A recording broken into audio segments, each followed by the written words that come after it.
हमारे जलसे से आवाम को कितना फायदा पहुंचा आजादी से लेके अब तक? 1%, सिर्फ 1%। 99% हम अपने जलसों से माइनस हैं, माइनस। 1% फायदा हुआ। ये खरबों रुपए जो पर एयर सुन्नियों के जलसों और उर्सों पे खर्च होते हैं ना, इनका सिर्फ 1% फायदा होता है।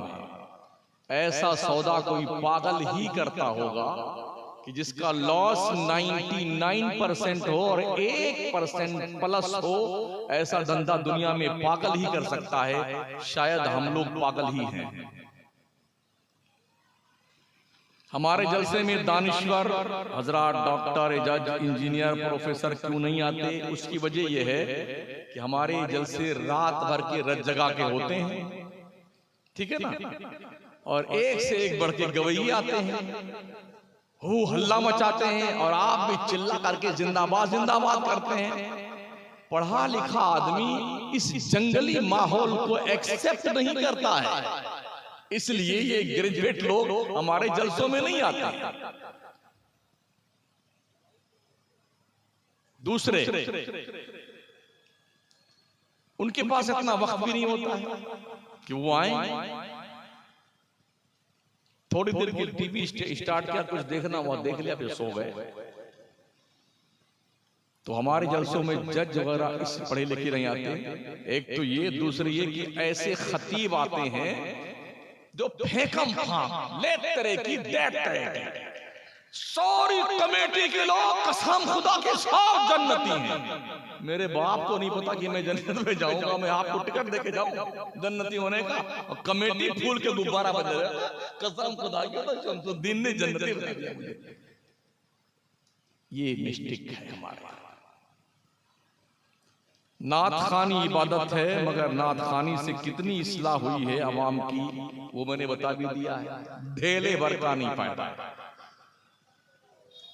नात खानी से 1 पैसे का भी फायदा नहीं। जलसे से 1% का फायदा तो हुआ है ना, मगर नात खानी से वो 1 पैसा भी गायब हो।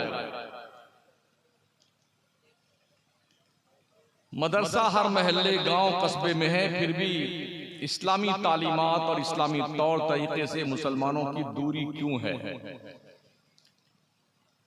पहली बात तो ये कि हमारे उलमा को और हमारे हुफ़ाज़ को, हमारे अइम्मा को पढ़ने की भी जरूरत है, तरबियत की भी जरूरत है, हिकमत अमली की भी जरूरत है, कौम के लोगों से मिलके संजीदगी से बात करने की भी जरूरत है। उदू इला सबील रब्बिका बिल हिकमति वल मौइज़तिल हसना वजादिलहुम बिल्लती ही अहसन इन्न रब्बका हुवा आलमु बिमन दल्ला अन सबीली व हुवा आलमु बिल मुहतदीन। बंदों को अल्लाह के रास्ते की तरफ बुलाओ, हिकमत और अच्छी बात बोल करके। अगर बहस की नौबत आ जाए तो जो सबसे खूबसूरत तरीका हो उस ढंग पे बहस कीजिए। तुम हिदायत नहीं दे सकते हो। इन्न रब्बका हुवा आलमु बिमन दल्ला अन सबीली, बेशक तुम्हारा रब ही जानता है कि कौन उसके रास्ते से बहक जाएगा। वह हुवा आलमु बिल मुहतदीन, वही जानता है हिदायत कौन पाएगा। ये हम नहीं जानते, अल्लाह ही जानता है। हम किसी को हिदायत दे नहीं सकते हैं, हिदायत समझा सकते हैं।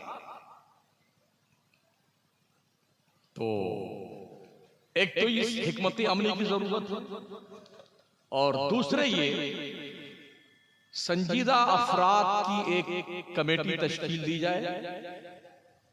मैंने पहले अर्ज किया, सबसे पहले हमारे मुस्लिहीन, मुबल्लिगीन, उलमा, कायदीन, हुफ़ाज़, कुर्रा पढ़ने के बाद, दस्तार बंधवाने के बाद 2 साल का कोर्स इनका रखा जाए, ट्रेनिंग का। जिस तरह से बीए कर लेने के बाद, एमए कर लेने के बाद 2 साल का बीएड का कोर्स होता है, एमएड का कोर्स होता है कि पढ़ाया कैसे जाए, ये तरीका 2 साल बताने के लिए रखा जाए।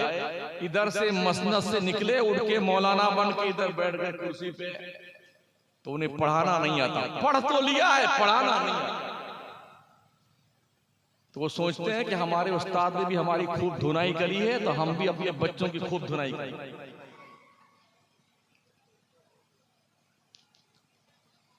तो ये जरूरी है, कौमी राब्ता, उलमा और कौम के बीच में खंदक नहीं होनी चाहिए। क्लोज होकर के एक दूसरे के साथ मिल के दीन का काम करें, और इस पर बहुत मेहनत की जरूरत है। बहुत अहम रोल अदा कर सकते हैं पीर साहब लोग, मगर इनको कोई मतलब नहीं तुम्हारे इस्लाह से, तुम्हारे ठीक होने से। इन्हें अपनी पीरी मुरीदी बचानी है, गुंबद बनाना है, मज़ार बनाना, अपने मरने से पहले अपनी भी कब्र खुदवा लेना है, और इतना पैसे का मालिक बन जाना, रोज नई नई कार लाना है, हमारे मुरीदों का हल्का बढ़ जाए। पीर इल्ला माशाअल्लाह इसी काम में लगा, जबकि ये लोग इसमें अहम रोल अदा कर सकते हैं। क्या हमारे उलमा तालीमी निसाब और तालीमी मेयार को तब्दील नहीं कर सकते हैं? बिल्कुल कर सकते हैं, लेकिन उस वक्त तक नहीं जब तक हम किसी एक ही फिक्र के दावेदार बन करके कि लोग क्या कहेंगे। हम देखते हैं हमारे मुल्क में शिक्षा विभाग में हर 3 साल के बाद एक मीटिंग बैठती है, कमेटी के लोग बैठते हैं, माइंडेड लोग बैठते हैं और सिलेबस में बदलाव लाते हैं। 3 साल पहले किस चीज की जरूरत थी, आज उसकी जरूरत है कि नहीं? अगर नहीं है तो उसे साइड में कीजिए, नया कुछ डालिए। लेकिन हमारे यहाँ जो चल रहा है आज के 50 साल से, उसी ढर्रे पे चले जा रहे हैं। बदलाव लाने की जरूरत है। अगर हम फलसफा की जगह जदीद साइंस ले आते हैं तो क्या हमें मौत आ जाएगी?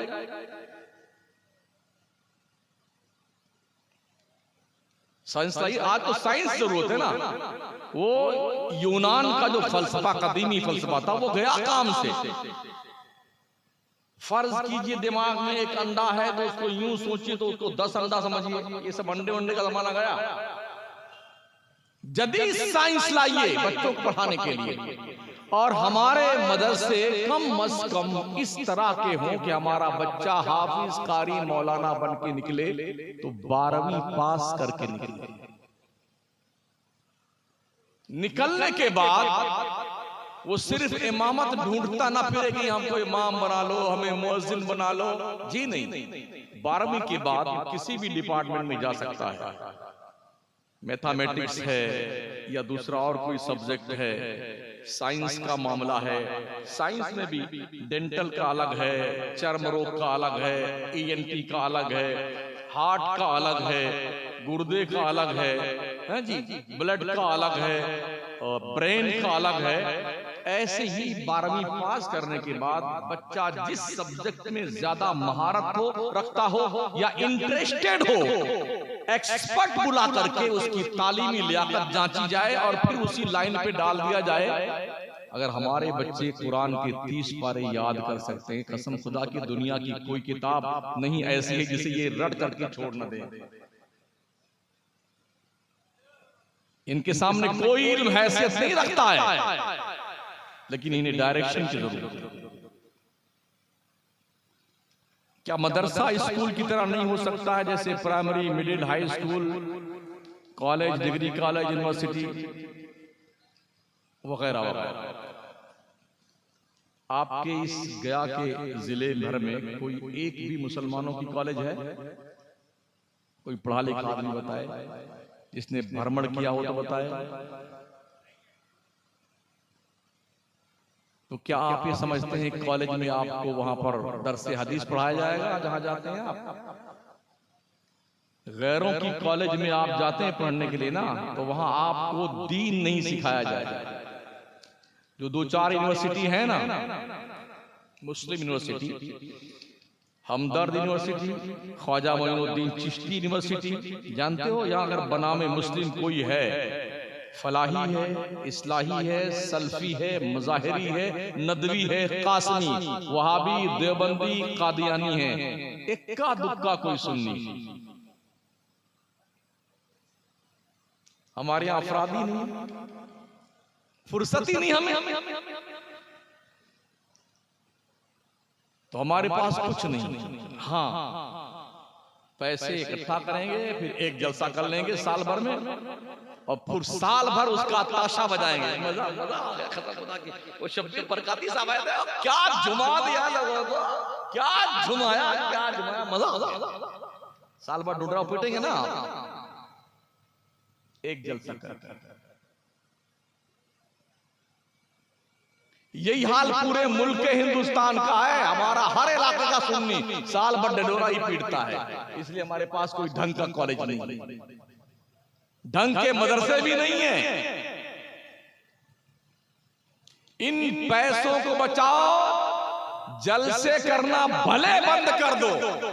कौम के लिए स्कूल, कॉलेज, यूनिवर्सिटी, ढंग के दारुल बनाइए, ताकि आपकी नस्ल आगे चल करके सक्षम हो सके दुनिया की कौमों के सामने। अहले सुन्नत वल जमात के उलमा की कोई मिल्ली इत्तेहादी तंजीम क्यों नहीं है? वजह यही है कि अपनी अपनी डपली और अपनी अपनी राग। एक गांव में अगर 4 मौलाना है तो चारों की अलग दिशा है, एक पश्चिम जा रहा है, एक पूरब जा रहा है, एक उत्तर जा रहा है, एक दक्षिण जा रहा है। जब हम एक गांव के 4 मौलवी इकट्ठा नहीं हो सकते हैं, तो क्या गया जिला के सारे मौलवियों को इकट्ठा किया जा सकता है?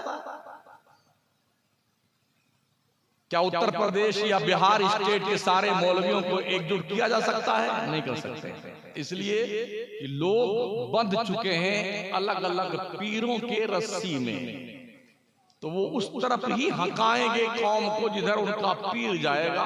वो समझते हैं जब तक पीर है तब तक ही मेरी रोजी रोटी सलामत है। काश हमारे लोगों को ये पता चल जाए, रोजी अल्लाह देता है, पीर नहीं देता है। रोजी अल्लाह देता है, कमेटी नहीं देती। रोजी अल्लाह देता है, सेठ साहूकार नहीं देता है। अल्लाह का इरशाद आली वकार है, वमा मिन दाब्बतिन फिल अर्द इल्ला अल्लाह रिज़्क़ुहा व यअलमु मुस्तक़र्रहा व मुस्तौदअहा कुल्लुन फी किताबिन मुबीन। रोजी अल्लाह देता है। तो इसलिए हम सुन्नियों की कोई मिल्ली इत्तेहादी तंजीम नहीं है। हमें हमारे सुन्नियों को मुत्तहिद करना इतना ही मुश्किल है जैसे एक तराजू में कोई मेंढक तौलने लग जाए ना, तो आप तौल के बता नहीं सकते हैं। 10 रखेंगे तो 5 कूद जाएंगे, 20 रखेंगे तो 10 कूद जाएंगे। ये हमारी कंडीशन है। हम एक मेंढक के समूह की तरह है, और हमारी कंडीशन ये है कि हम एक नहीं हो सकते।